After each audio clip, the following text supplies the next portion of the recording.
Under bright white light, two plastic hearts found love at first sight.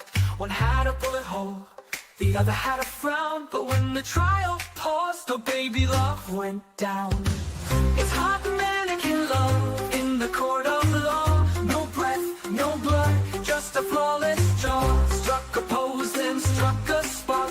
Made of fiberglass, but lit up the dark. Hot mannequin love with the limbs askew. Who knew Exhibit A would look so into you?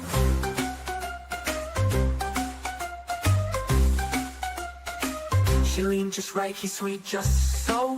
Like Cupid fired a dart through a Velcro torso.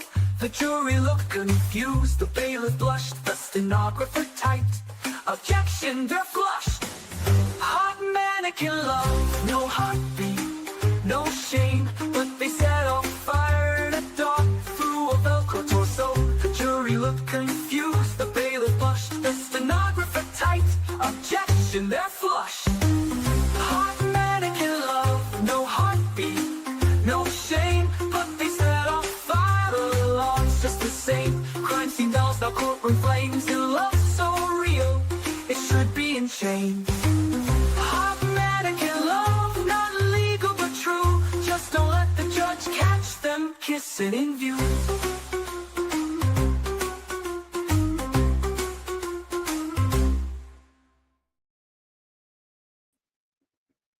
I had to make sure I was not muted.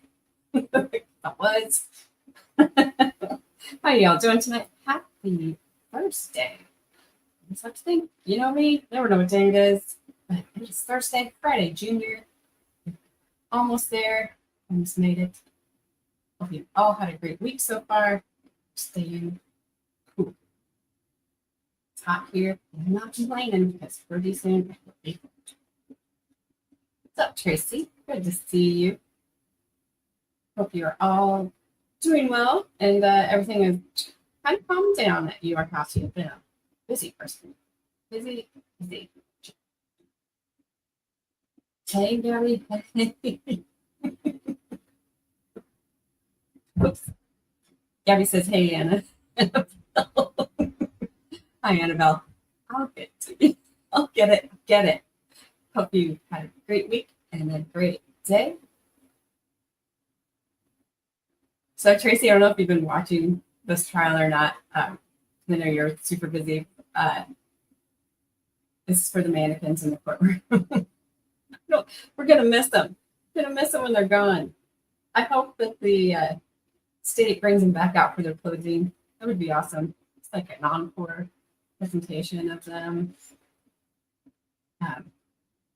This has been one of my favorite songs. But I didn't write it. I can't take credit for that. But I did come up with the idea and then let that happen. But this has been one of my favorite songs that I've done that with. And I'm going to miss it. But it's not going anywhere. I'm going to keep it in the archives so we can listen to it whenever we feel the need. So we are continuing on with Betty Broderick. We're getting closer and closer to the end. We are on part 3 of part 4 of Dr. Dietz's testimony. He testified. We watched part 1 and 2 last week. The state spent, an hour and a half with him is all on their questioning before they handed it off to the defense. And we watched part 1 of the defense question. It's whatever. He's painted Betty, Dr. Dietz has painted Betty as a narcissist. I think he said she either had or was maybe had some, what is that? The only thing that's coming to my mind, and it is not correct, is split personality, borderline personality disorder. Sorry. And he laid out some of, it was 9 reasons he laid out of, here's what a narcissist is, how they think. And then he was able to kind of, put some of Betty's words, her own words, back to those 9 items on the list. And then Mr. Early, he just doesn't have much to work with. He showed us he has a sense of humor last week, which was fun because we haven't seen that. He made a joke when the doctor asked him if he could rephrase a question, and he said something about, "Is that me being a narcissist?" It was funny. It was cute. Everybody laughing. We did see some emotion out of Betty when he was talking, and they were talking about her marriage encounter diaries or journals that she kept. And she was crying during that time. I think that was probably good, like true emotion from her. We saw it when the very first day she was on the stand to testify. She broke down very early on in her testimony. And then she would kind of, when she continued testifying, she would kind of get emotional, but she was able to kind of pull herself back from that. There were tears. I do believe that was honest emotion coming from her. And that was probably a really painful time. So I know people kind of are all over the map when it comes to Betty. Some just are supporters. Some think she's crazy. I don't know where I fall. I think she's guilty of sin. She has said so much. I just wish she just would have made different choices. And it sucks that she didn't. And she maybe could have had a good life. I don't know. Because like I said, there's other things out there that I've read about her. I can't verify them. So I don't want to just like, yeah, she was this awful person. I read she did this and this and this long before the divorce ever came about. So I don't know. Gabby, I think she's worse than Dan. I'm worse than Dan. Remember? Dang it. What's up, Carmen? Hope you got some rest today. Old soul, what happened? You broke your thumb on your dominant hand. Oh my gosh. Have a hard cast. Hard to type. Yep. Pick up a glass, brush your teeth, and yeah. I have been to that ball game once, and my whole job was to document in writing all day, and I broke my right wrist. I had to write everything left-handed, and I'm sure when they went back to review those records, they were like, "What child wrote this?"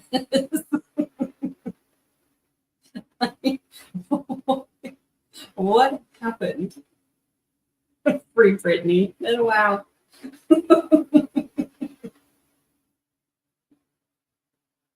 It's Brittany Bish. That's right. Also, I hope you heal up soon and don't have any complications. And man, I feel for you. Absolutely. Oh man. That brings back some memories for me. Good. I would like to say I had a cool story about how it happened, but I don't. That was just being dumb. And that's what happened. I was stupid. All right, so we are back with Mr. Early, continuing his questioning. Got boosted. I had it sped up just a touch. I turned it back a couple of, not just last week, because sometimes the doctor speaks faster. Mr. Early never does. So if I need to adjust anything, let me know. Other than that, I'm gonna hit play and let's get back to the squeaky chairs. Folks, they're just louder than ever tonight. So great. Doctor, when you do and get involved in a court case and evaluation, does can the person who is doing it, their ideology affect how they see the case? Therapeutic ideology, psychiatric ideology can affect how one assesses a case, and that's one of the sources of bias that experts need to try to guard against. Now, at the time that you first got involved in this case, was there someone who called you first? Were you called by Dr. Goldsman, by the prosecution? My involvement came from a telephone call from the prosecution. Okay, so you didn't talk to Dr. Goldsman about the case at all before your phone call to the prosecution? As a matter of fact, I did, but I wasn't then involved. Okay. Dr. Goldsman and I were out to dinner at a convention, and he did tell me something about a case he was involved in. I didn't recall enough of the details to be sure it was the same one when I later got a phone call, but I think it was. And he told you at that point in time, at least about some of his opinions and findings, or what he saw the dynamics of the case? No, actually, he was talking more about the things surrounding the case. Okay. And then after you got involved in the case, did you have conversations with Dr. Goldsman? After I was involved, there came a time when I had completed my assessment, had developed my own opinions, when I consulted with him to determine exactly what he had found that wasn't reflected in the testimony or his notes, to confirm that that was still his opinion and to explore some other issues. But you had read his testimony and his notes before you spoke to him again, and Yes. use that in forming your opinion. Is that correct? Yes, it is. And during the time that when you said that there's a difference between a clinician and a forensic psychiatrist, obviously in a clinical setting, clinicians who are treating somebody have a duty to tell the person if, in fact, they're going to get involved, let's say, in prosecuting them at some point. Is that true? Clinician treating a patient? Yes. Clinician treating a patient should not become involved in prosecuting them except in very unusual circumstances. Okay. And did you consult with any other doctors about this case? In other words, was there anyone else who consulted about the testimony or theories of the case? Dr. Lippian? Okay. But anyone that was familiar with the case, anyone from, for instance, mental health? No. I read their records, notes, and testimony. Okay. Now, and I take it that after you read the testimony and after you talked to Dr. Goldsman, you had a number of conversations with the prosecution. Is that correct? Yes, that's right.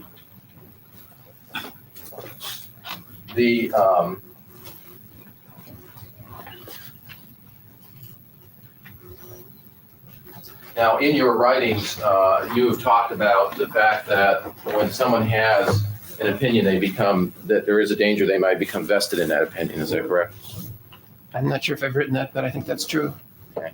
And you've also been involved in compiling material on how a psychiatrist should testify, what kind of clothes he should wear, what kind of demeanor, what kind of things he should do. Isn't that correct? You'll have to refresh my recollection. I don't recall that. I've certainly read many things where people have recommended that. You indicated that you had edited some books or been in the process of compiling some books. Are you familiar with the mental health professional and the legal system? Yes. Okay, and when you edit a book, you go through, you obviously know what's in the book, and what goes in there are things that you agree with or you think are accurate. Is that correct? I didn't edit that book. Okay. Were you involved in that book at all? I was on a committee that prepared it. I wrote one chapter for it and then wasn't involved with the rest of the publication. So that's the only involvement you had with that. Is that correct? I was on the committee that drafted it. I went to a number of the meetings where this is an organization called the Group for the Advancement of Psychiatry.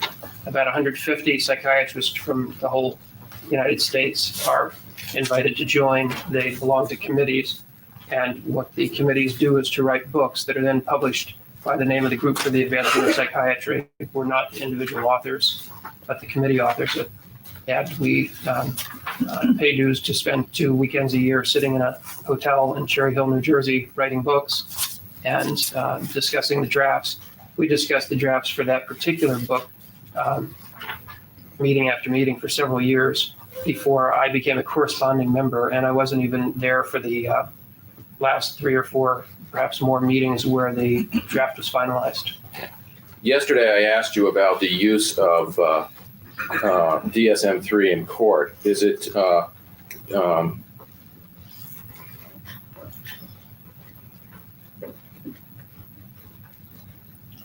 your position that there is it should not be used for medical legal purposes?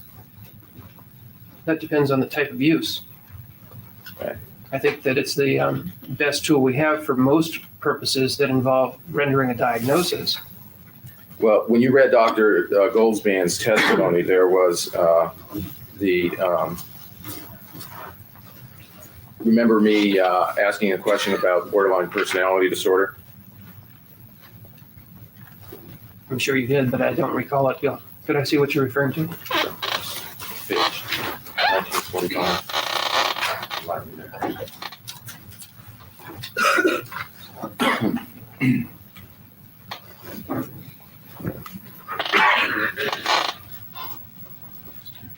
Yeah, just here. Yeah.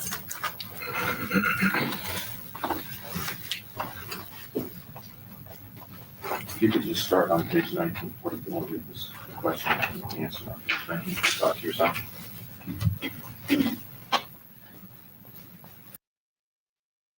Welcome, Baker Raiders. Thank you, Baker, for the redirect. I appreciate it. Hope you guys are all doing well.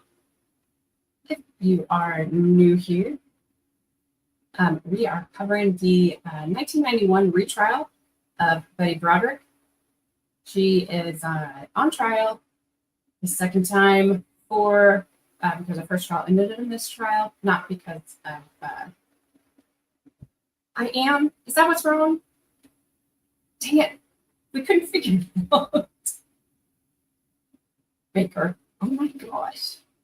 I am, thank you. It changes on its own. Hang on a second. Is that better?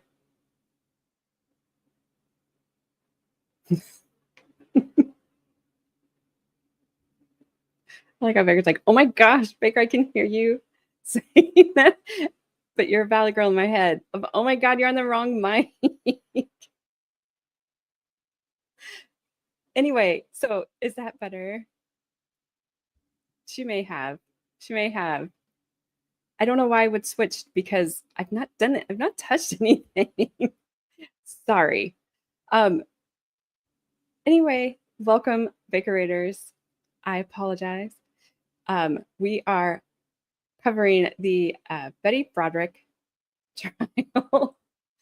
This is a retrial. Her first trial ended in a mistrial, not for guilt or innocence, just her level of guilt. And it was not, Court TV did not televise it, so they don't have it, or I would watch it. We are in, sorry, now I'm all just discombobulated here. Betty is on trial for unaliving her husband, ex-husband Dan, and his wife Linda Kolkena. They had been married for about 6 months, but they had an affair while Dan and Betty were still married. Betty claims in a book that she wrote in 2023 from prison that, at least in the summary, that she went over to Dan and Linda's house around 5:30 in the morning to confront them, as one does, and that she put rounds in them because it was self-defense as they were sleeping in their beds.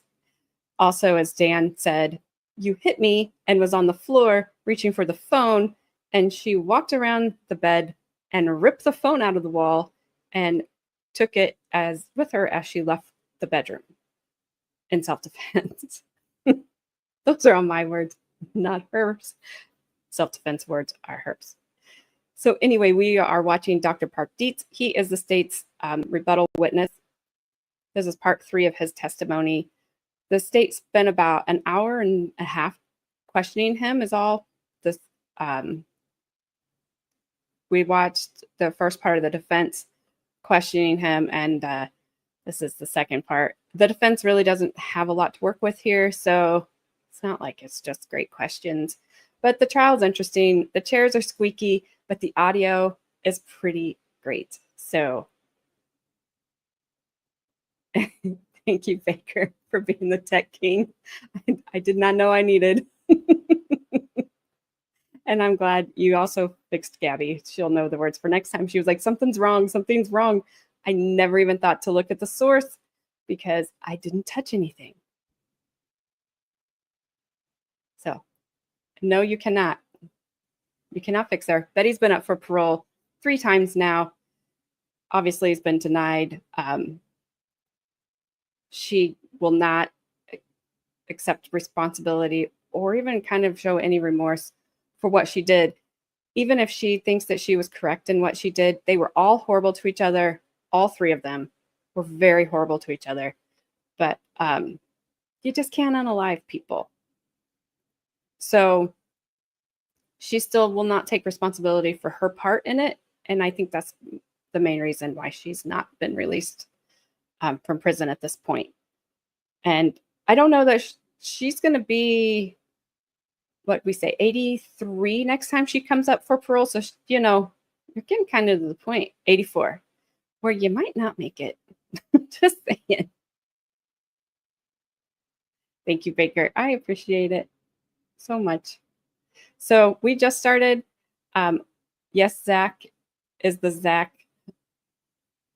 of this channel. Alrighty, I'm gonna hit play again, and she might be blaming. What's up, AT1?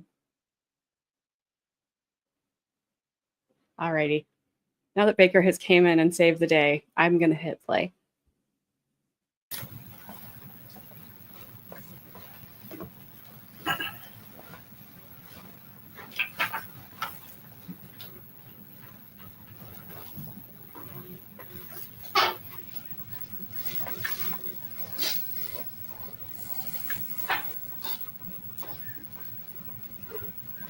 Yes, I've read it. Okay. Do you agree with that position? Well, that's not what DSM-3R says. Well, DSM-3 said something rather more like that, but the revised version doesn't. okay, so you don't agree with Dr. Goldsman's position then? I think he was attempting to say what the book said, and that's not an accurate statement of what this book says. If you look on page 29, Roman numeral lowercase, the cautionary statement says something very different from that. Okay, so even though he refers to DSM-3R and says it should not be used for medical legal purposes, that was a mistake. It's not a mistake. It's an abbreviated version of what it actually says, which is that it shouldn't be relied on by untrained people, and that the conditions described in this volume are not necessarily the same as what the law considers relevant. It points out that just because someone has a diagnosis from this doesn't mean that they have what the law regards as a mental disease or a mental defect or as disabling. When I brought the book out, he said it's necessary for me to point out to you and forward there's a caveat about using this for medical legal purposes. It is not meant for that, nor should it be used for that. But I'll be happy to answer your question. Is it to be used for medical legal purposes? Not by lawyers, but it is by people trained in its use. Okay.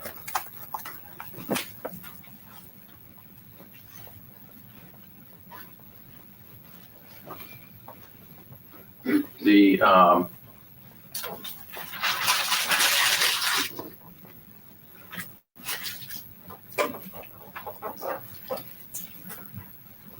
you agree with the position that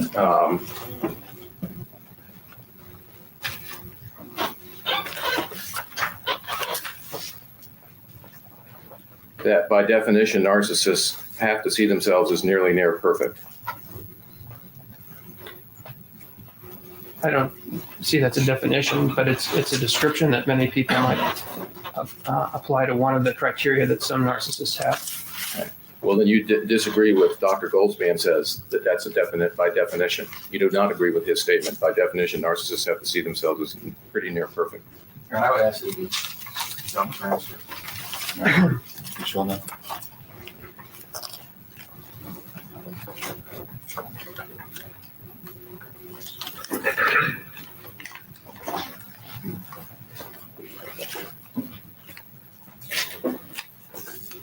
For the record, what page, what line? 1911, Your Honor, and it's line, Goldsman's answer on lines 14 and 15.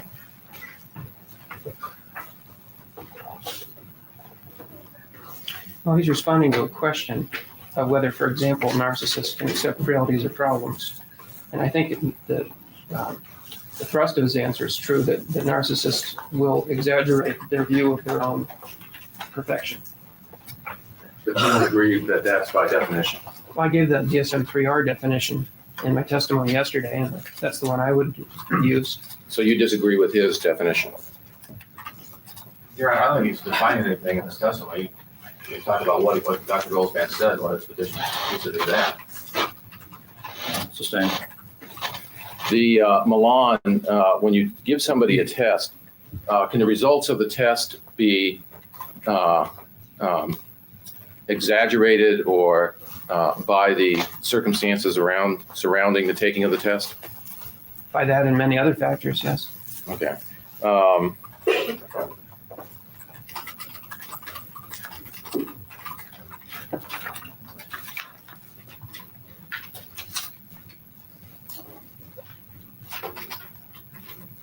Well, can it be relevant to the particular situation, or does it just show things over the long term?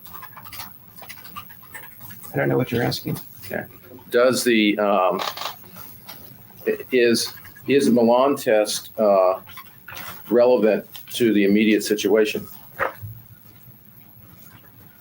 I don't hold myself out as an expert on the Milan. I can tell you my understanding of it. Yeah. Well, if you can answer my question, is it relevant to the immediate situation? It depends on what situation we're talking about. And that's what I'm asking. Are there situations where that it can affect the Milan, so it can be relevant to the immediate situation? Dr. Day, asking. You understand it, you answer, Doctor? I don't understand it. The Milan test shows how a person is functioning. Okay, this is nothing against attorney Jack Early at all. This doctor is so far has come across very, very smart. He knows what he's talking about. And Mr. Early does not know how to question him. And this goes on a lot. Like, I don't understand. He's like, I don't understand what you're asking. And it's like, I don't think he understands what he's asking either. Again, I don't mean any disrespect to Mr. Early. I don't. I think he's probably a very fine person, and he's probably smart in his own way for his profession. This guy, he just knows what he's doing. I can't. Why is nothing working?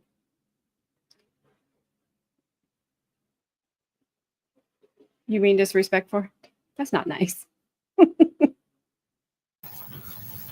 At a given time, is that correct? Can show that. Well, mostly what it shows is long-term patterns, but it can also show something about current functioning, is my understanding. Okay. Would you disagree with Dr. Goldspan's statement that it is not relevant to the immediate situation? You get an objection unless he's going to show what. He's reading from the transcript. He is, right? Just let's see the question and answer and then ask.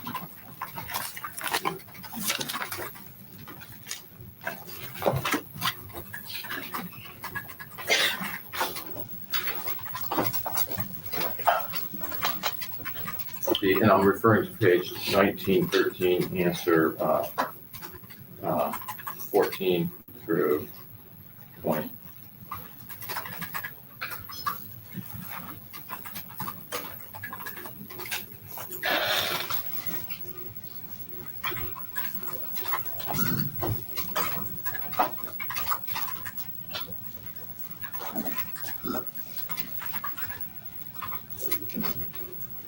I think what he says there is accurate, that the design of the test was to look at long-term functioning rather than to primarily tell one about someone's current functioning. I think it's also the case that there are things about the current situation that can influence the results and make the results of the test misleading.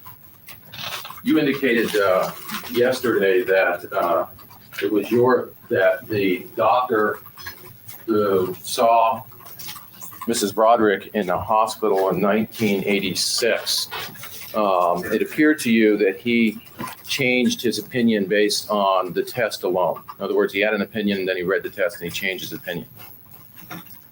Remember that testimony? Yes, I do. Now, actually, the test showed a number of tendencies, did it not? Showed a number of possible results.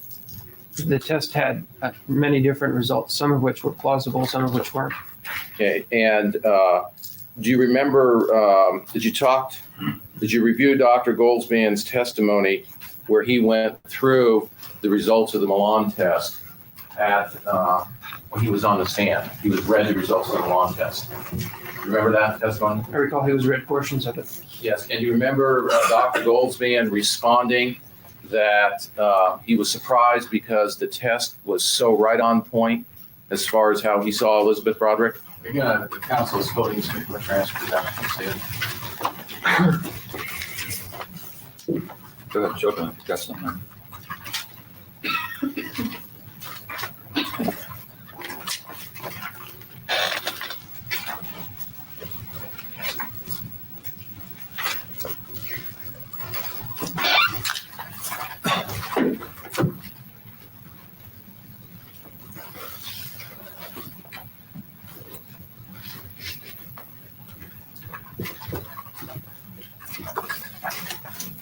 If you can read on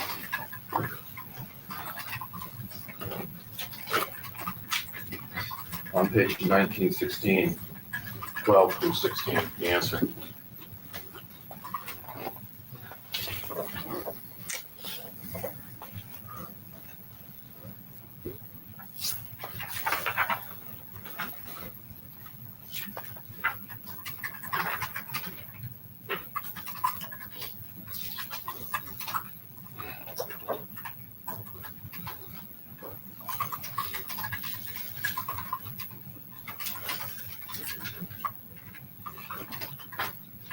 Yes, I see.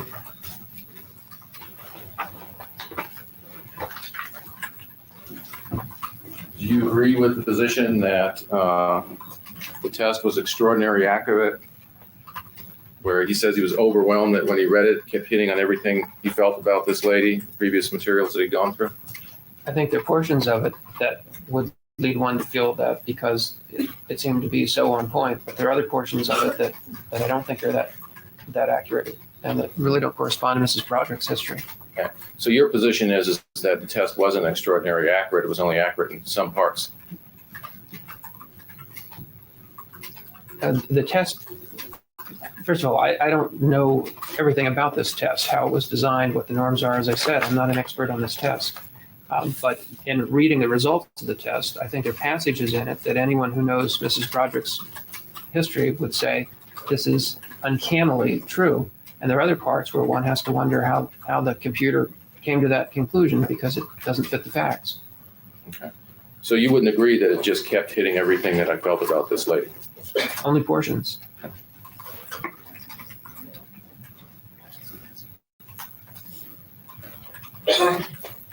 Does the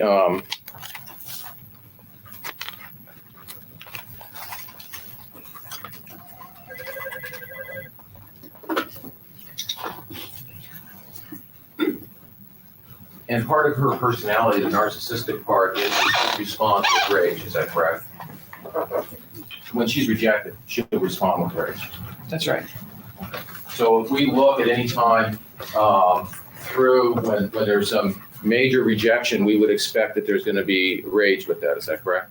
You should expect that if there are times when there's a rejection for something to which she felt entitled and that she thinks is unjustified, or that gets to the heart of who she wishes to be, that she should have either rage or shame or humiliation. That's what DSM-3R speaks to, and I think that's correct. It doesn't have to be rage. She could also feel ashamed and withdraw from the situation. And in part, she chooses whether her reaction is to be ashamed and humiliated or whether it's to become enraged. Okay. Now, you indicated that some of the examples of that were, for instance, her reaction to the affair. Is that correct? I think that provides many of the most dramatic examples, yes. Okay. Now, isn't it true that if somebody is having an affair on their wife and lying to them, telling them that they're crazy, telling them that they're nuts, blaming it on them, that they might be a little bit mad? Or do you think that that's a narcissistic reaction? I think if a perfectly normal person has those things happen, they have every right to be angry. And they might react with rage, is that correct? You bet. And I take it that somebody who goes through after finds out that their husband has been sending, not only lying about an affair, but sending the person that had the affair to their gynecologist, their dentist, while they were married, that person might get a little upset and react with a little bit of rage when she finds out that even her most personal life, while she's still living with the person, has been invaded. Would that not make a person rageful? Objection argument, and since that's not done, sustained. Well, you read her diaries, didn't you? Yes.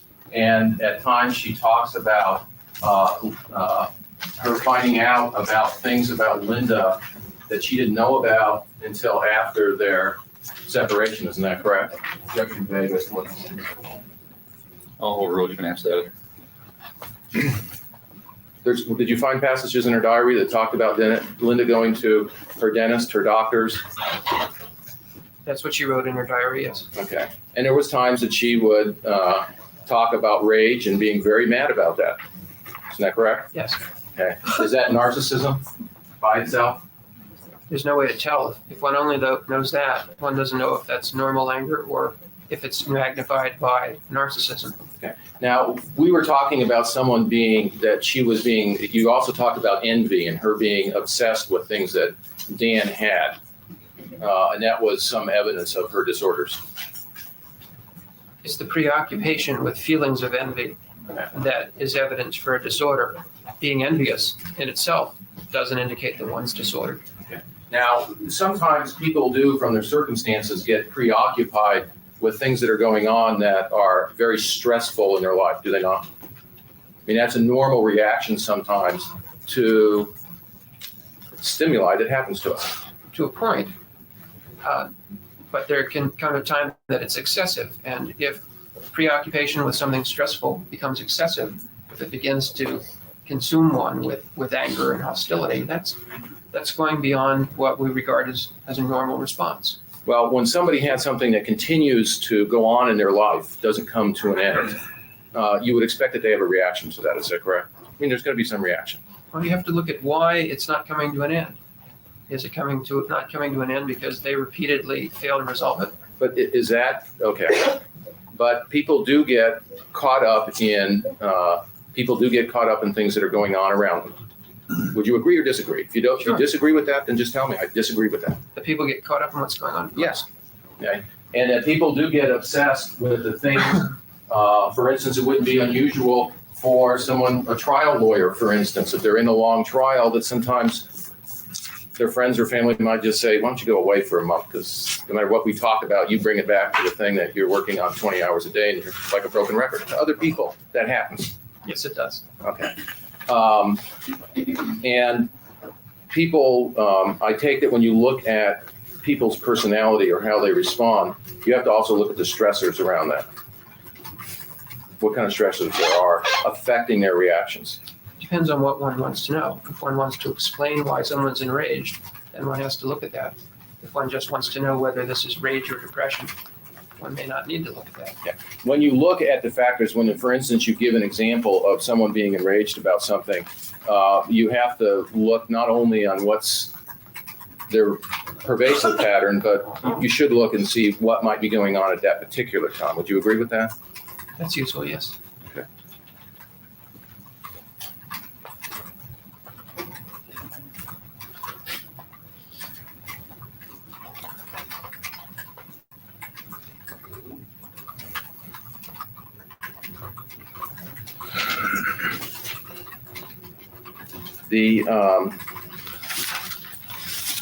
And do you, is it your testimony that based on her disorders, is that she really wouldn't understand, or she has an inability to understand that people would react to her behavior?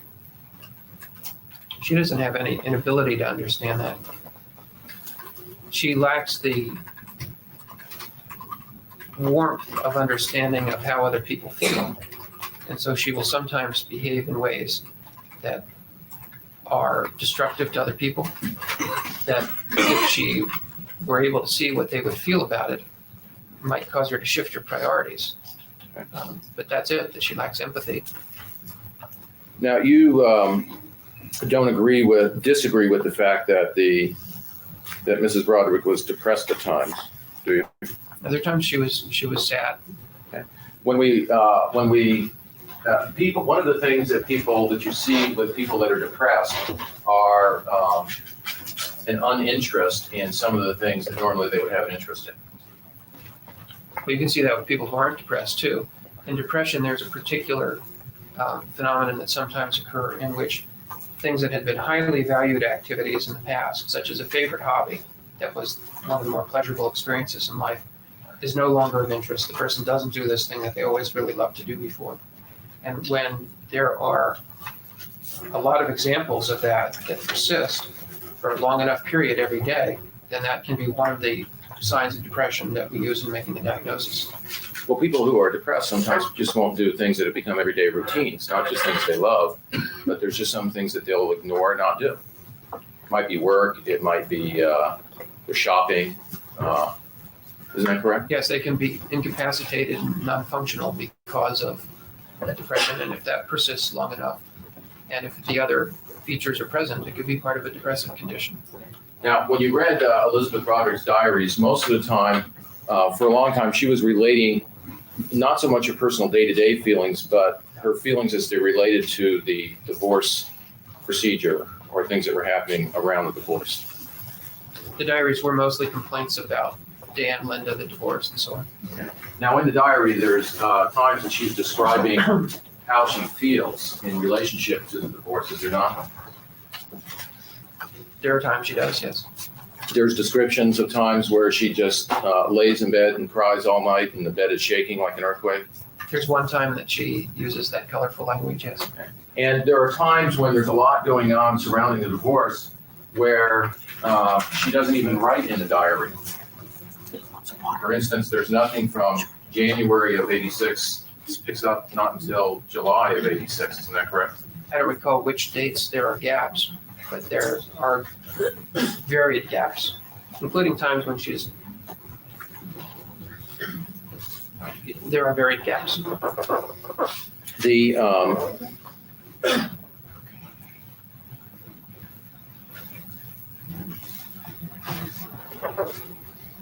and depression can be caused by meaningful losses, is that correct? Well, meaningful losses can cause people to mourn the loss and to become sad. Also, losses can trigger depression in people who have the biological propensity to become depressed. Can depression be defined as a loss, a meaningful loss to an individual? That's one way of looking at it. Okay. However, that's not what depression is. In other words, there are different meanings of the word depression. In common parlance, all it means is sadness. You say that someone's depressed when they feel sad and know that they feel sad. In psychiatry, that's not all we mean by it. And we recognize many different forms of depression that have their own causes, their own treatments, their own natural histories. Okay, so when I ask the question, depression is defined as a loss, a meaningful loss to an individual, that's a simplified version, not a psychiatric definition. Well, that's a statement of what is classically in psychiatry thought to be what's called the underlying dynamic of depression. That is, since the turn of the century, in fact, even earlier, since Sir Richard Burton, no relation to the actor, centuries ago, wrote about melancholy. The idea was that the central ingredient in depression was the loss of something.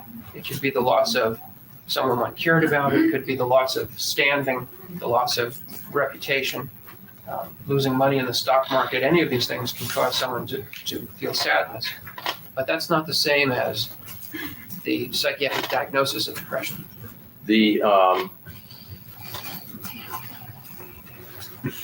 And would not anger and depression, are they not related? Really two sides of the same coin? They may be. And does not, in this case with Mrs. Broderick, you found that she had a lot of rage. I take it that that rage at some point in time is going to be vented. She has to vent that rage somehow. She vented it all the time. The, well, that's not unusual. People who have a lot of rage, anger to vent it, is it? Some people let it build up, but she was always letting off steam. The, and sometimes depression has been defined as turning the rage inward, has it not? I mean, people sometimes when they are rageful, they turn it inwards because they see themselves to blame for not being able to fix the situation. This was a popular theory in the 1960s that led to a great deal of research. The theory was that depression might really be anger directed inward toward the self. And there's a lot of appeal to that theory. Most of the efforts to study this with research don't support that as the most useful way to think about this. But there certainly are times that that individuals who are angry at the world will turn their anger towards themselves. At times individuals who are angry at themselves will turn it against others. But most people who are angry are that way for other reasons, not because they're depressed. And most people who are depressed aren't filled with rage or anger. So whatever relationship there is between the two, it isn't always there. But it can be there. There are times both are present. And when Dr. Goldsman said that some people get very depressed by virtue of the rage, which they turn inward against themselves, you don't disagree with that? Same objection, Your Honor. Just, can you answer the question without looking at it? Do you want to look at the answer, Doc? I don't disagree that there are examples of that in the world.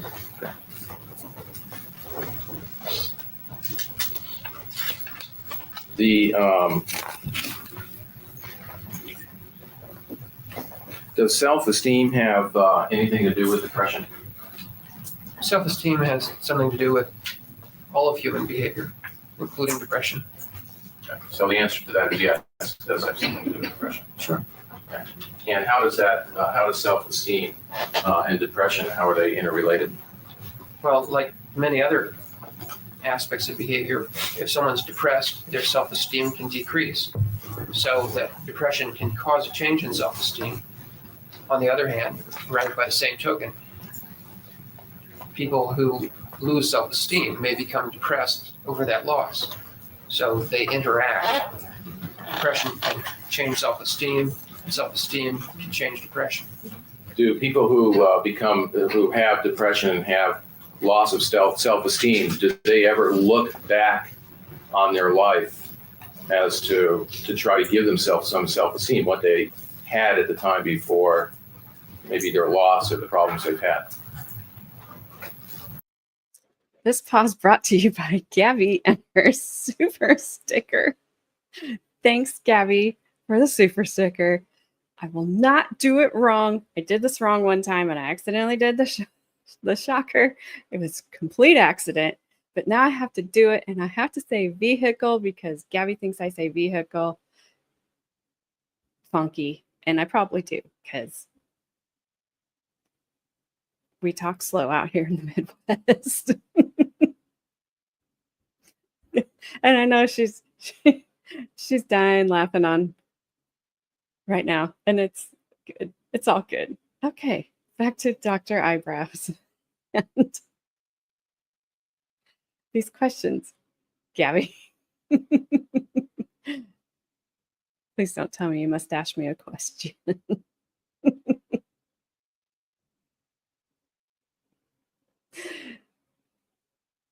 You are so welcome. Thank you. Oh my goodness. He had better questions on Tuesday when we were watching this. Come on, Mr. Early, pick it up. I can't ever stop staring at this guy's eyebrows, though. I just can't. All right. Me too. AT1, do not ask.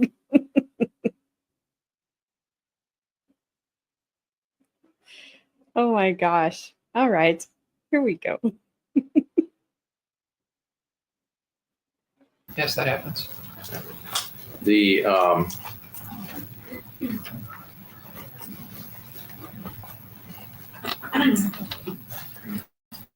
when you,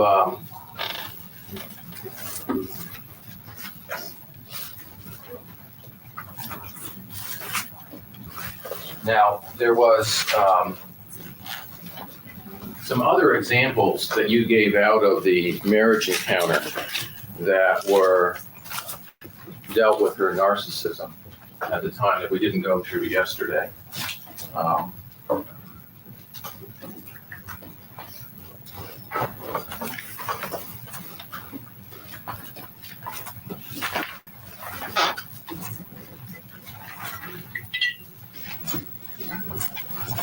One of them was the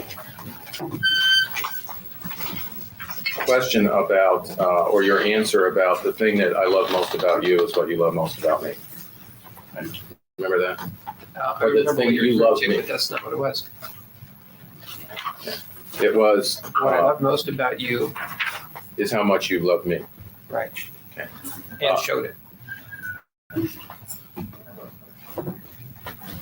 Now, at that point in time, in the marriage encounter, there was a letter that she was writing to Dan, Dear Dan.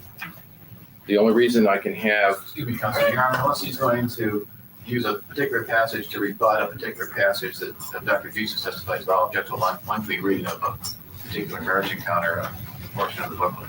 Your Honor, under 356, I have a right to go. You can go into it. Has he got a copy of the booklet here? Yeah, Your Honor, it's not the same passage. Why is it relevant? 356, He can go into it. Just yeah, I'm assuming he has a copy. Do you have a copy of the marriage encounter? In my materials on the table. I can get you a copy here. Yeah, excuse me, may we put sidebar for just a moment? Sure. The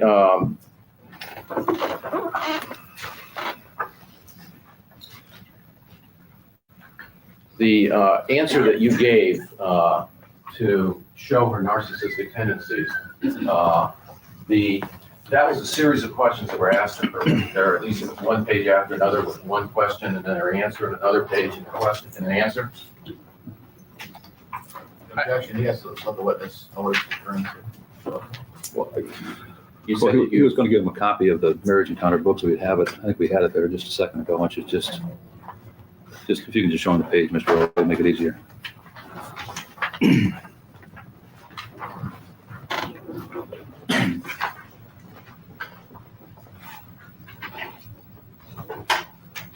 We also like the decanter that's on the judge's bench.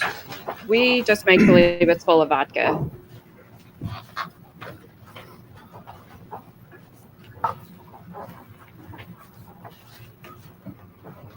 remember that page. I remember this page. Yeah. And before that, there is another page with some questions. Is that correct? The question. There's a question and answer on the preceding page. Okay. And the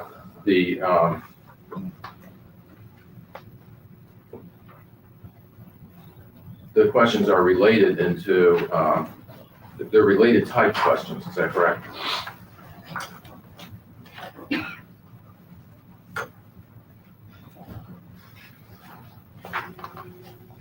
Well, they're two different questions.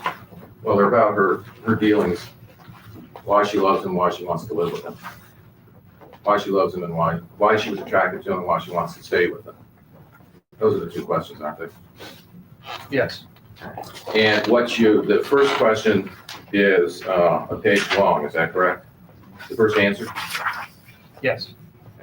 And there was nothing in there that you found to be evidence of narcissism?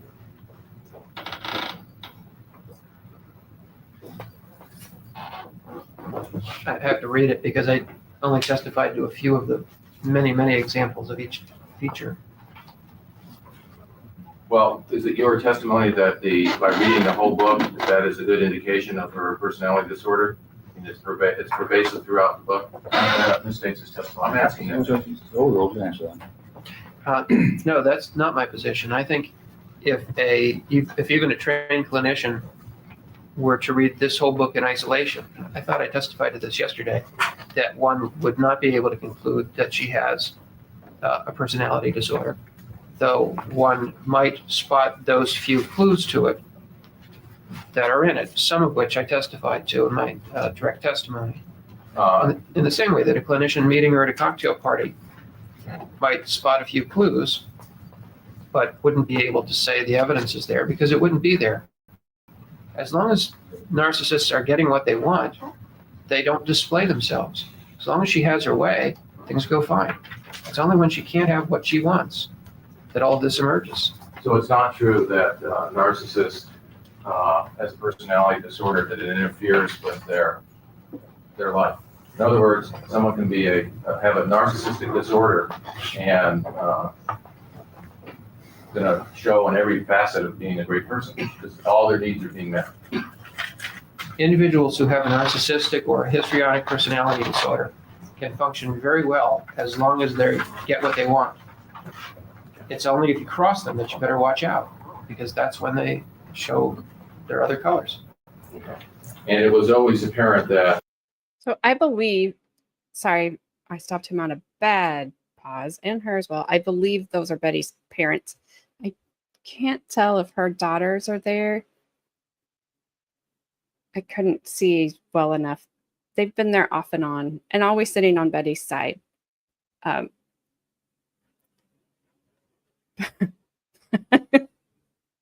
Still say that. Oh my goodness. There must be something extra in your after 5 activities tonight, Gabby. No.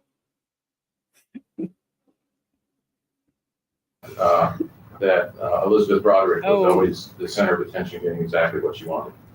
I don't think that was always apparent, but I think that it was clear most of the time that she was on the trajectory that would get her where she wanted to go.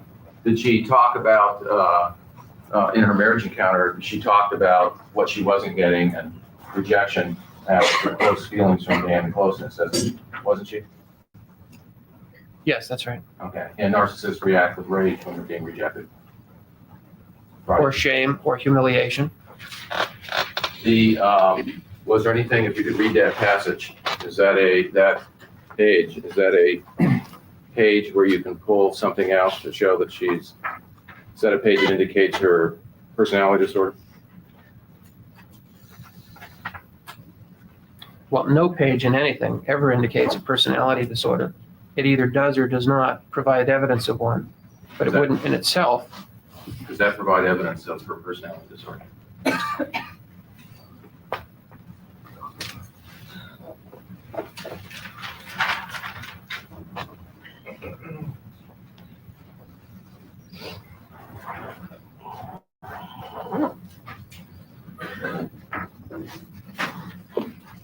I think there are some rather subtle clues, yes.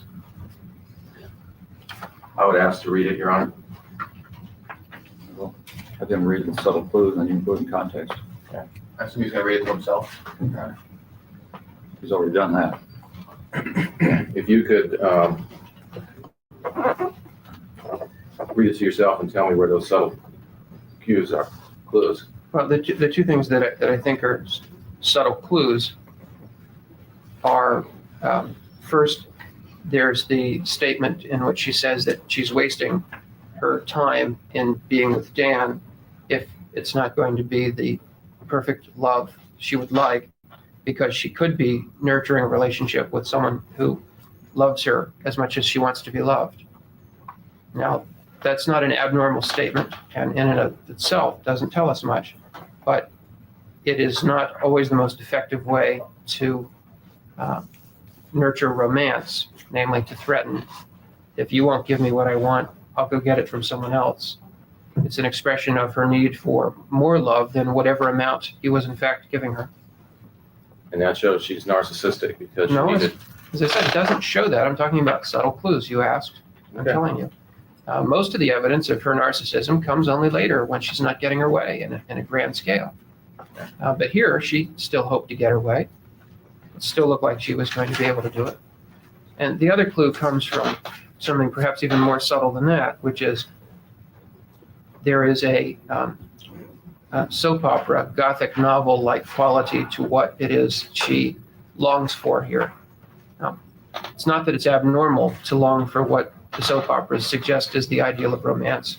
And it's not that it's abnormal to long for what Gothic novels suggest is the ideal of romance. But in Mrs. Broderick's situation, at her educational level, with her otherwise expressed goals and values, she seems to be aspiring to something of a more romanticized notion of perfect love than most humans are able to achieve. Yeah. And that is rather consistent with the histrionic style. And you put that in context that she's at a marriage encounter where presumably the goals is how to become a happy, loving couple, right? I mean, there's passages in there where she's talking about she wants to be involved with these people. She wants to radiate peace and happiness. She wants to adopt. I'll object again unless it's referring to a passage that the documents provided. We can ask him that. Go ahead. In fact, she talks about the goal of, in some of the writings there, that the reason that they're there is so that they can go out into, so that they can go back to their everyday life and spread that happiness to their family and to other friends. There are lots of positive, upbeat statements in here. What I'm suggesting is that there is something of the longing for perfect love that really goes beyond what most people can attain and is destined to fail. If all one can accept is utter perfection and union with another person to know each other perfectly and love each other perfectly, one is going to be unhappy. That goal can't be met. Okay. Your Honor, I would ask to be able to read the letter to him. No, go ahead. You read. Dear Dan, You're reading it to the jury, really. Go ahead. okay, the only reason I can have, the only reason, Excuse me, is this the letter in response to the question? the response where he talked about the gospel, It's response to question 2. Is that right, Mr. Earl? the only reason I can love is Mr. Early, this is the response to question 2. Yes. Yes, go ahead. The only reason I can love is hope that you will come around, but intellectually I see this as foolish, and who am I kidding? I love you and want to share all that. I am with you, but I also need to be loved by you and feel that I know everything there is to know about you, like no one else on earth ever has or ever will. Every day I live with you, I want to get a little bit closer to that goal, which never is attained fully. I never feel anything like that now, and I feel I'm wasting valuable human life seconds that could be nurturing the same goal with the person who returns the love and has the same life goal in me.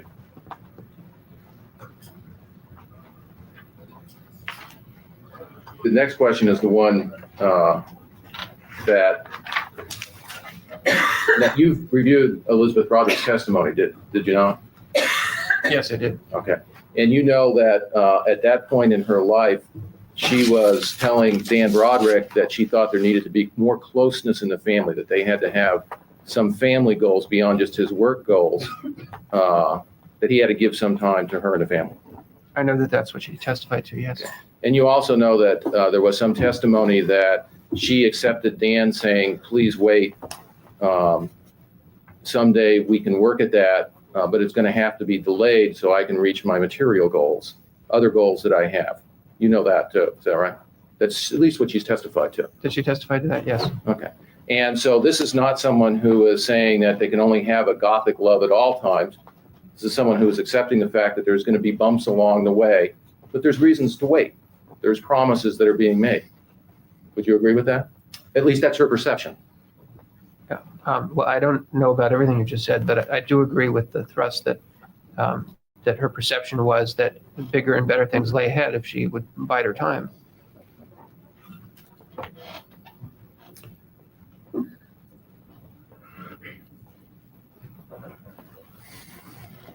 The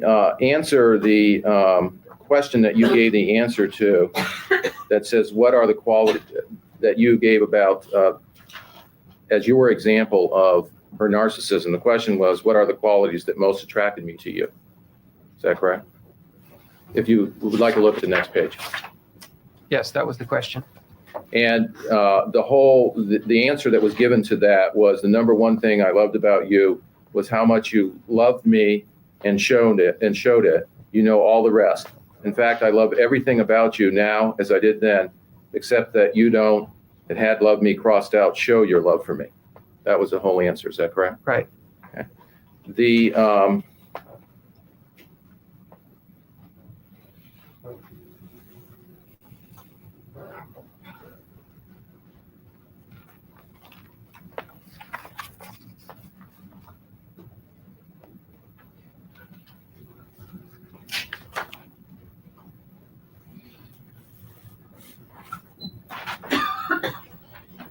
Now, you also gave another example in there about not liking to be told what to do. Yes. Okay.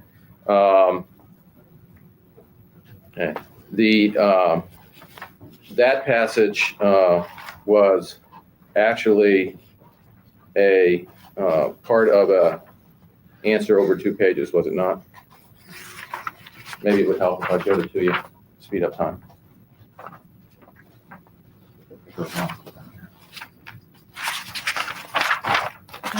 Mr. Early, I wish you could speed up time. Thank you.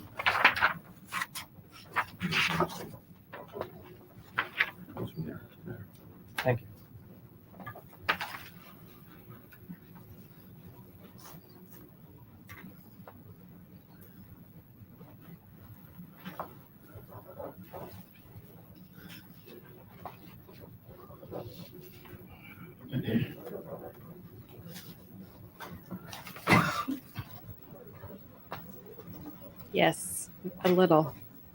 Because the doctor talks faster than Mr. Early. And I can't just speed Mr. Early up, or trust me, I would.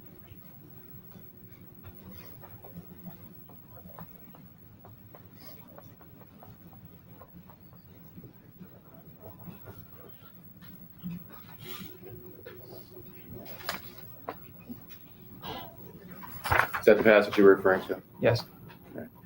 The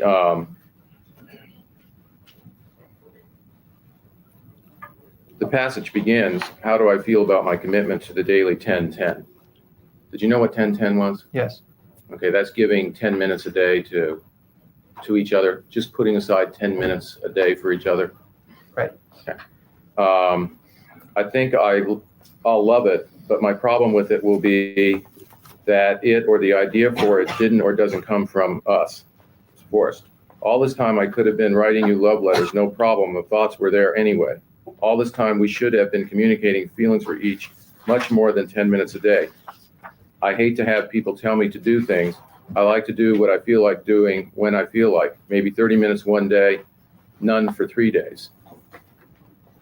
But I see how then it's easy to let 3 days turn to 5 to 7 to 15, then misconstruing things and feeling unattended to and reading reactions ahead, et cetera, et cetera. I honestly can't believe you'll do it. You're too tough, too cool, too hard to write a love letter every day and let me know how you care. That was the whole passage, right?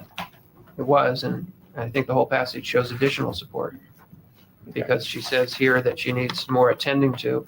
And I think that needing a love letter every day is pretty good evidence of constant need for admiration and attention. So you read that's what she needs while she's at this encounter. She's saying that unless I get a love letter every day, I'll never be happy. No, she doesn't say that.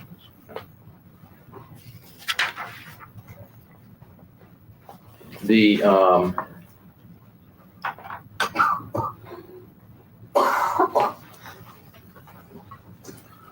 she then talks about in her marriage encounter shortly after that, a response to how are we going to share our couple love? You remember that? Could you direct me to where it is? Yeah, it would be a couple pages after that. Yes, I have it. And if you could read that and tell me if that then shows.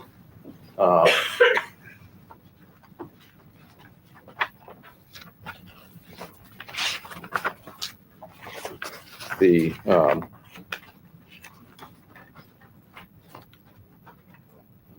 what you said were the clues.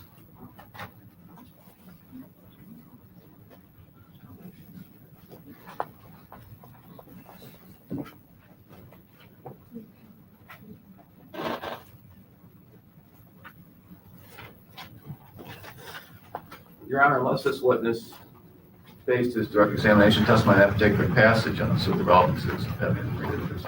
I'm just asking if there's anything in there. Well, maybe there is, maybe there isn't, so it says.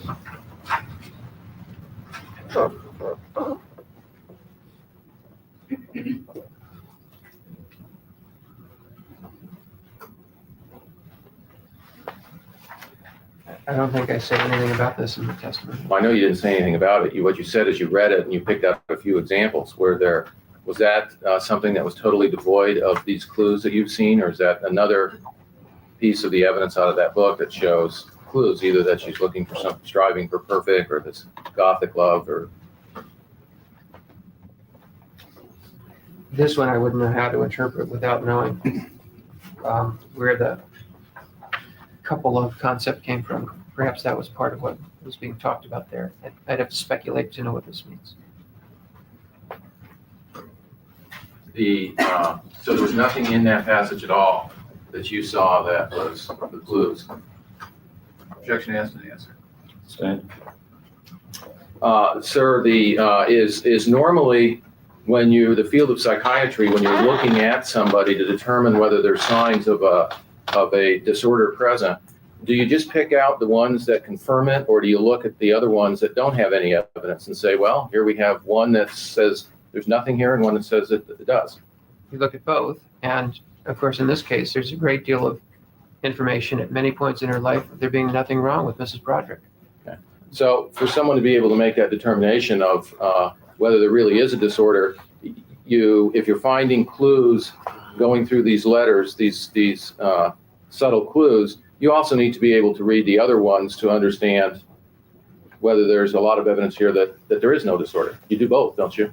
A psychiatrist tries to look at all of the available evidence to coming to any kind of clinical or forensic opinion. And I take it that you relied on that whole marriage encounter when you read it. I mean, you didn't read the marriage encounter and say, I'm only going to rely on the parts that find that there's evidence. You test your hypothesis and rely on both the ones that show it and don't show it. I read the whole book, just as I read jail records and testimony from the divorce trial and many other things. But what I relied on in my testimony was evidence of particular kinds of psychopathology and the lack thereof in other ways. And I testified to the lack of psychopathology in much of this book. So once you find a personality disorder, then when you look back at evidence, if there's no clues in it, or if there's no signs of the personality disorder at the time, that's because their needs are being met. If someone has evidence that indicates that they have a personality disorder, and if that's the diagnosis given, as for example, Dr. DeFrancesca gave the diagnosis, Dr. Goldspan gave the diagnosis, and I think they're both right, then one can do nothing more than retrospectively see what evidence, if any, there was for it in the available data from other periods. And most of the data available is post-1983. And that's the data that shows these exaggerated behaviors that get labeled personality disorder. If one then goes back and looks at this marriage encounter book, there are a few examples of the same sort of thing there. But I think I've maintained all along that there is not enough evidence for this to show that she had a disorder at the time. Now, you read one of the things that you reviewed with Gary Levinson's notes as to his conclusions. Is that correct? Yes, it is. Yeah. And Gary Levinson, when he reached his final conclusion of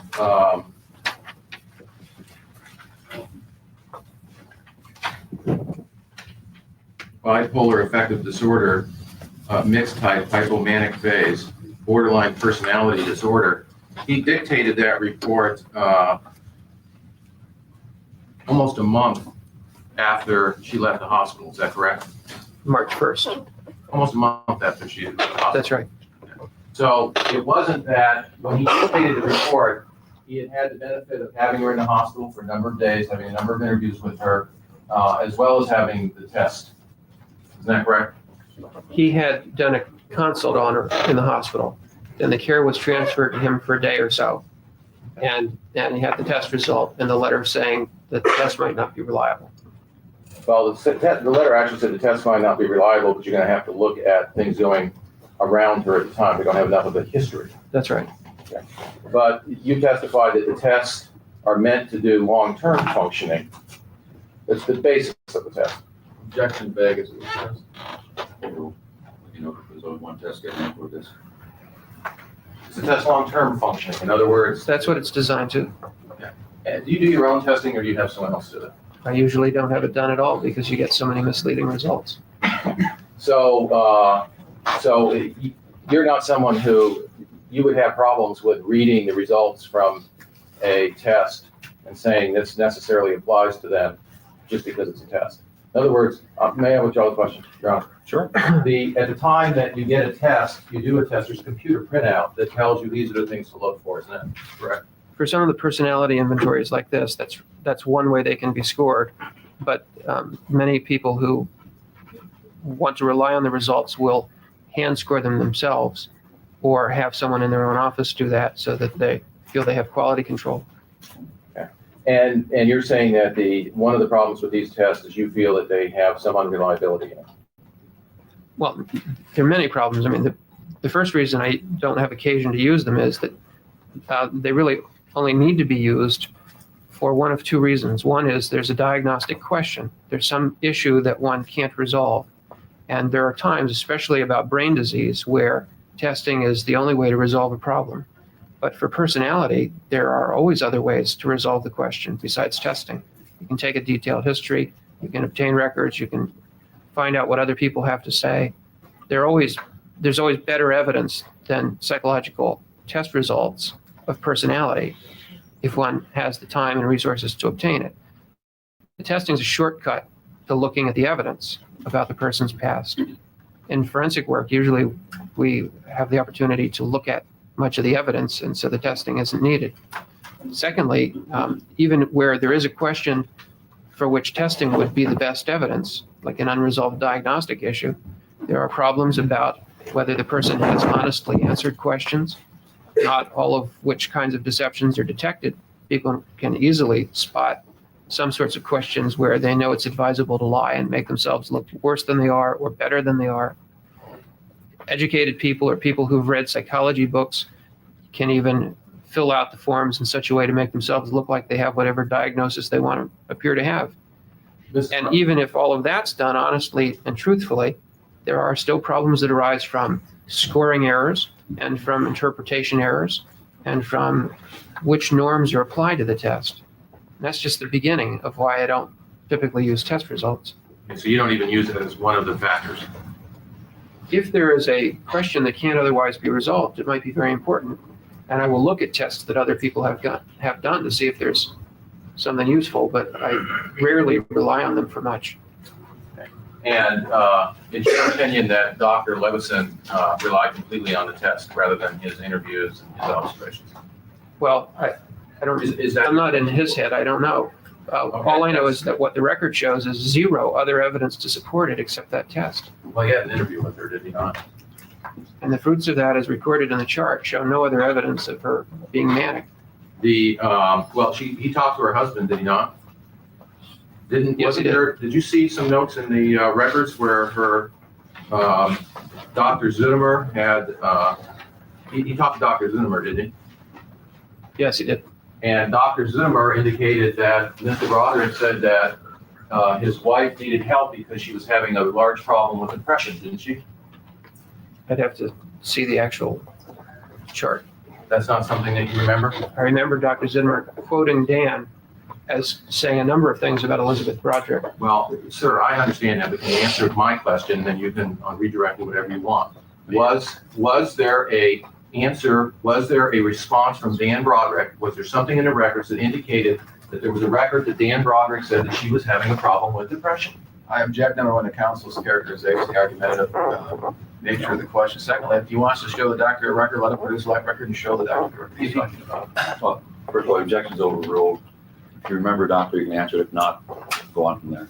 If you remember seeing such a thing in Dr. Zimmer's notes? I remember seeing something that said what Dan had to say about Mrs. Broderick. One of those things was depression, but it wasn't the language that Mr. Early just cited to him. And obviously, you knew that Dan Broderick was a doctor, didn't you? Yes, And he would have some training, might know something about depression. Objection, since that's not done. Overruled. You can answer that, go ahead. there should have been a time when he knew how to use the term technically. Whether he continued to, I have no way to know. Well, you've indicated Elizabeth Broderick should know some things since she was the wife of a doctor. Obviously, Mr. Broderick would even have much more knowledge than she would about medical things, would you not? Yes, Now, you also indicated, you used the term scratch. Elizabeth Broderick, when she tried to commit suicide in 1983, you said she scratched her wrist. Remember using that language? yes, Did you review the testimony of the plastic surgeon that examined her and testified about the scars that were still present on her wrist?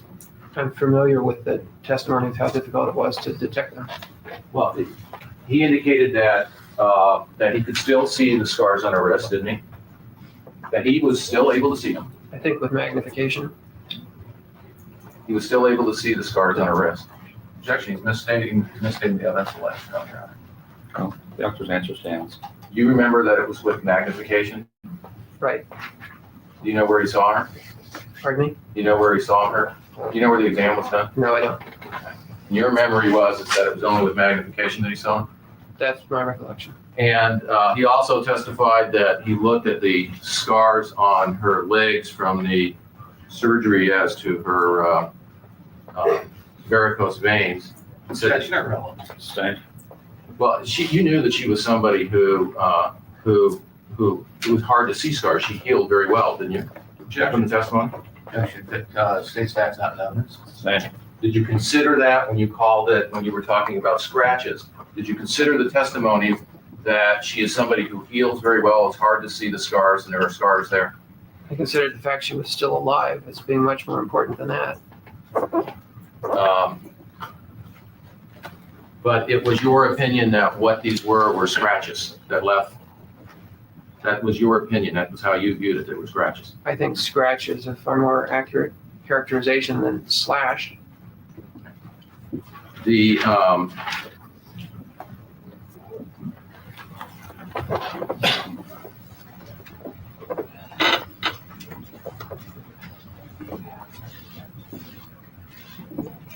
when Elizabeth Broderick was brought to the hospital in 1986, were you aware that she was telling people there was nothing wrong with her?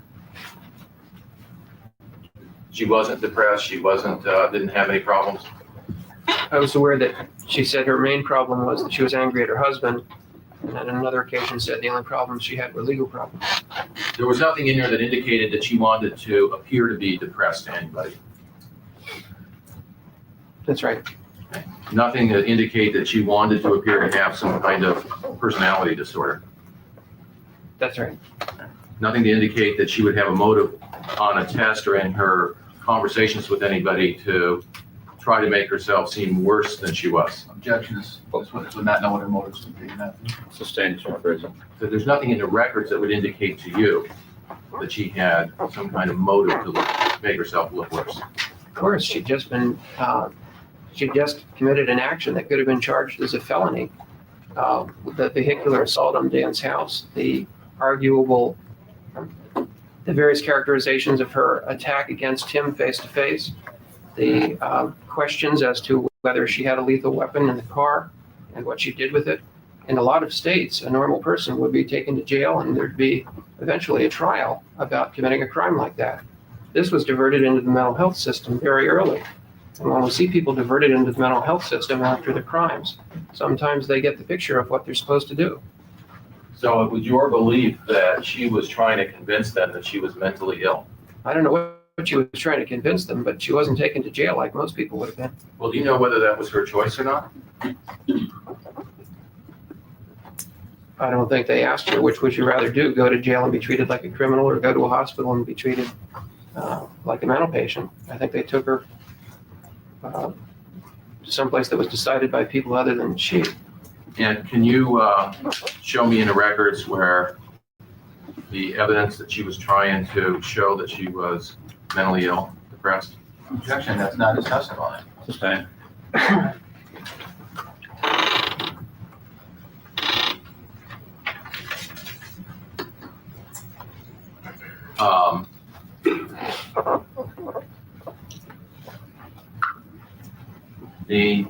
One of the results was they saw her as being hypomanic at that time and still requiring hospitalization. Isn't that correct? I don't know who you're asking about. The nurses thought she was friendly, smiling, fine, but angry at her husband. Did the doctor indicate that she was no longer seen as being suicidal or homicidal, but continues to be hypomanic and need of continued psychiatric hospitalization? Which doctor are you referring to? Dr. Levinson. You have to see the chart. My notes reflect other things he said. He may have said that as well.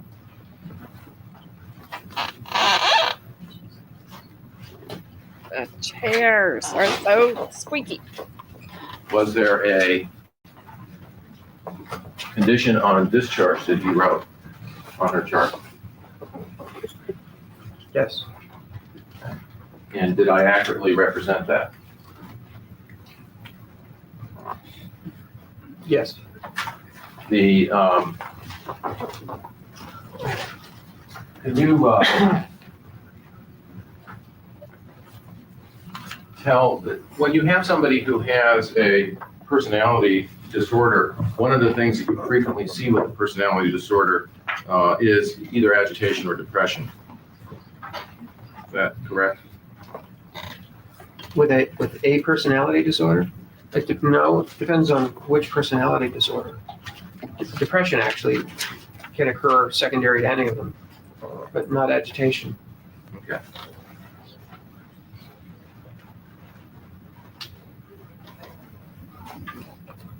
Can we all just take a break for just a second and just take in the fact that this doctor called what Betty said she just bumped Dan's house a vehicular assault? She did more than bump it. Let's just face the facts. She says she bumped it. Kind of framed it like a little love tap, in traffic. You wouldn't even stop to get out of the car. No need to exchange insurance information. Didn't hit the columns. It's good. Then we come to find out her kids were in the house and she was just assuming that they were not in the front of the house where she hit the door. So she did hit the door and she did do damage. But the way he just phrased it was funny because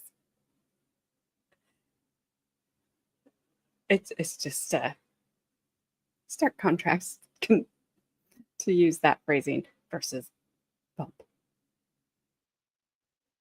He's not going to trip him up.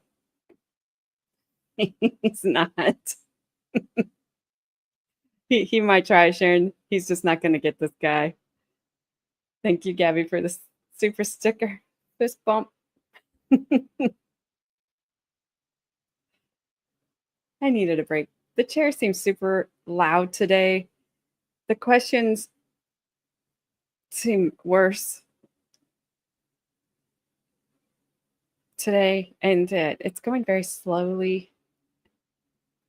I'm not sure. Ruthie, the judge, may have been sleeping. I thought we were going to get upset Mr. Early there for a minute. He's good at throwing little tantrums when he does not get his way, and those are kind of fun to watch.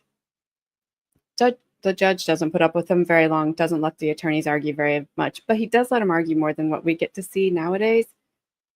And it is kind of fun to see the back and forth. he'll at least let him go a little bit before calling him up to sidebar, which, it's interesting to hear the other things that are going on.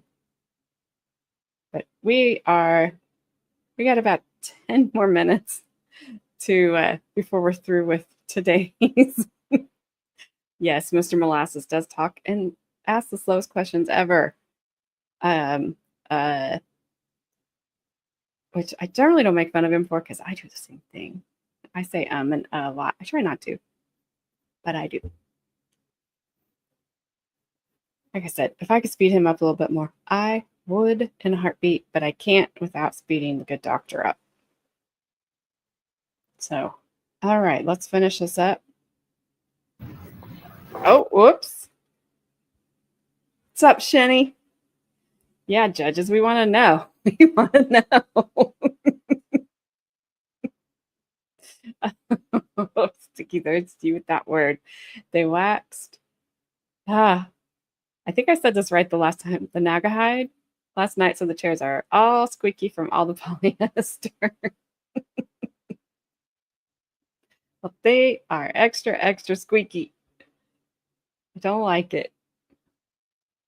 Also, we have not seen Church Lady all day. She's the other court reporter. She's our favorite.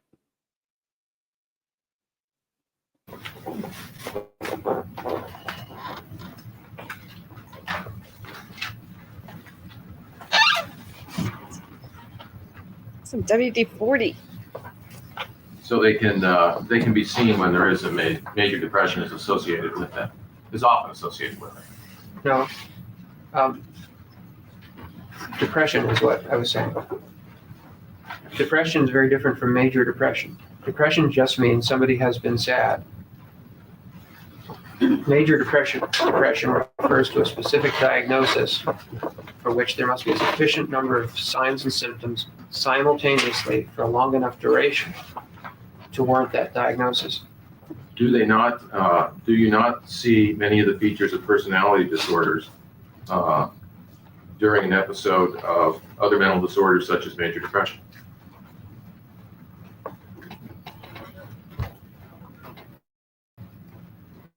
There are examples of things that depressed people can do that would be like the behaviors of people who have personality disorder. But as a rule, that's not so, no. Well, does not the DSM-3R indicate that many of the features, characteristics of the various personality disorders, such as dependent, paranoid, schizotypical, or borderline, may be seen during an episode of another mental disorder, such as major depression? Is that true or not true? That's true. Yeah.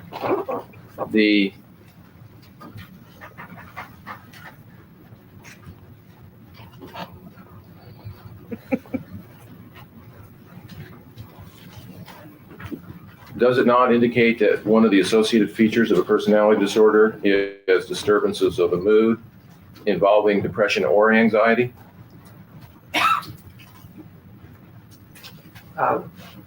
You indicated that anxiety. That yesterday, yeah. So it's true that anxiety is one of the things that you can see associated with as associated feature of a personality disorder.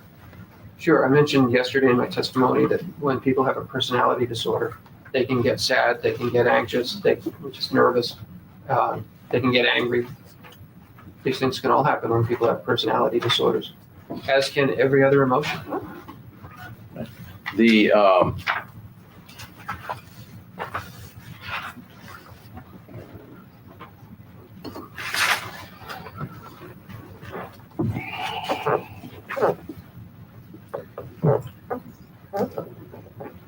When you go through there are also criteria for the borderline personality disorder, is there not?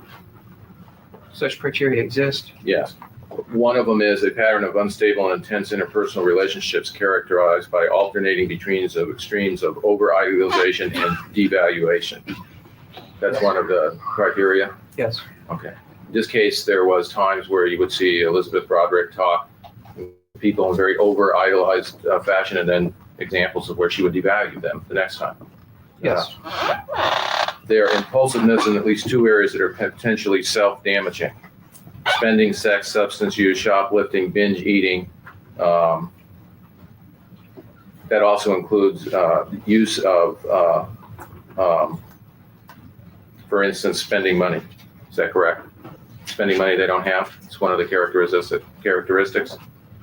No, but you read the list and then you added some language of your own. Okay, well, it says impulsiveness is at least two areas that are potentially self-damaging. Spending is one of them, is that right? Spending sprees, isn't that the language?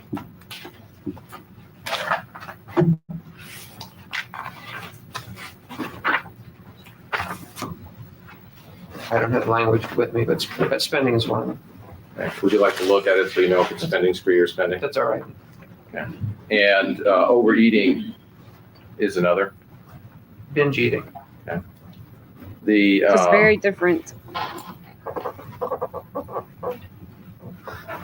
the next one is affective instability, marked shifts from baseline mood to depression, irritability, or anxiety, usually lasting only a few hours and only rarely more than a few days. Yes, Okay, and you see some rapid changes in her moods, do you not? that's right. Inappropriate, intense anger or lack of control of anger, frequent displays of temper, constant anger, reoccurring physical fights. Yes. That was something that you would see in hers, see in her behavior. Some of Mrs. Broderick's behavior could be seen that way. As I testified yesterday, some of these criteria, you could take the same behaviors and classify them as histrionic or narcissistic, or you could classify them as narcissistic or borderline. It makes no difference in the end which of the labels one uses, because these are all interrelated. Antisocial, borderline, histrionic, narcissistic are related personality disorders, and it's in that cluster that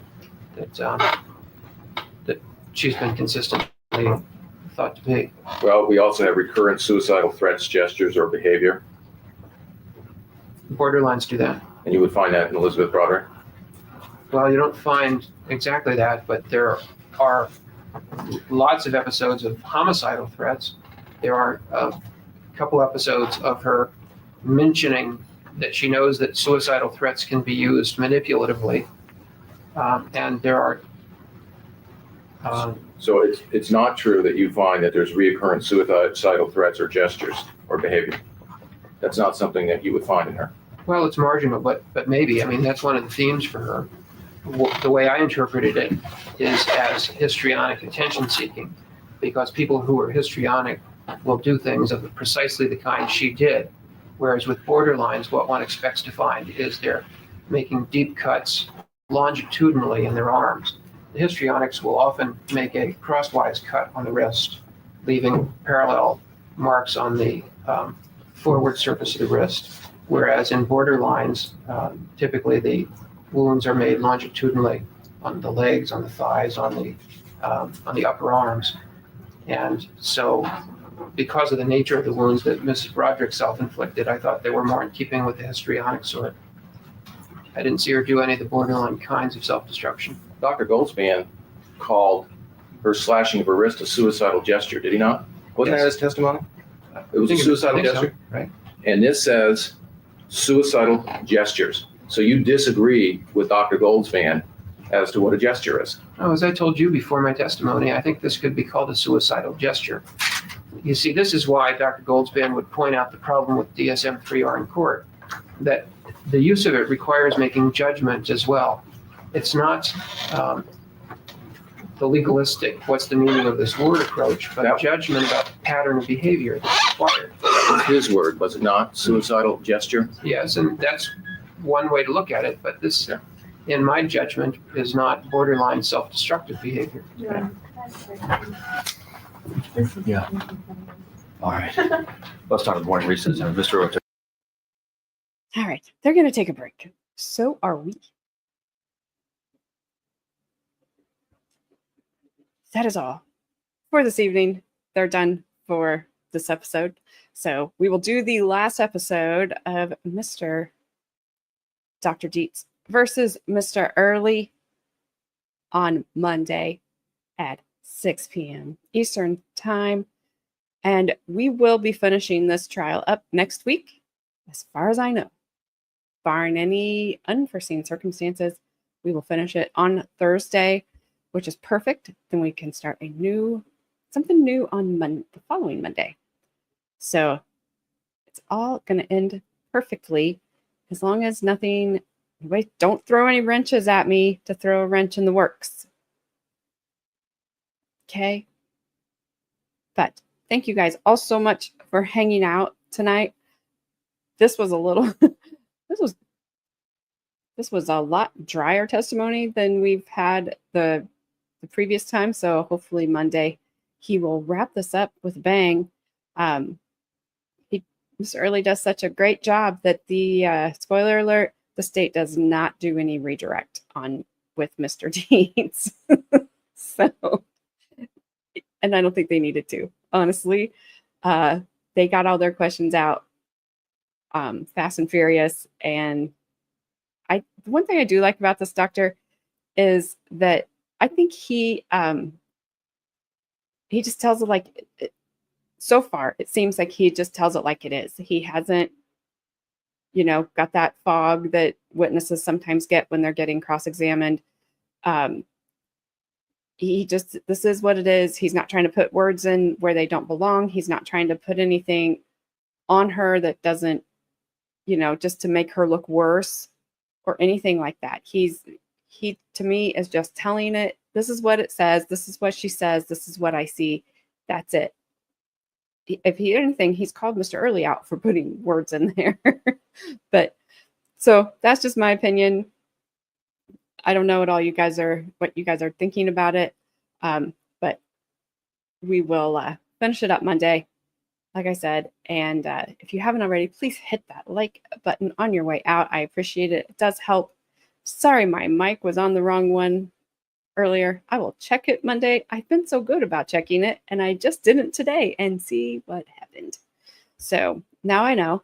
Gabby was trying to tell me, but she couldn't tell me what was wrong. She's like, I don't know how to explain it. And then Baker, he's like, you're on the wrong one. Got it. So I will see you guys all Monday, 6 p.m. Eastern time. Have a great weekend. Be safe.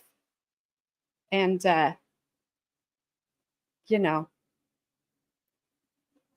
I tell you every Thursday, I only have bill money for Gabby so far, saving up for the rest of y'all. So don't get thrown in jail. I will stream your trial though, if you do, and I'll enjoy it. Have a great weekend, and I will talk to you all later.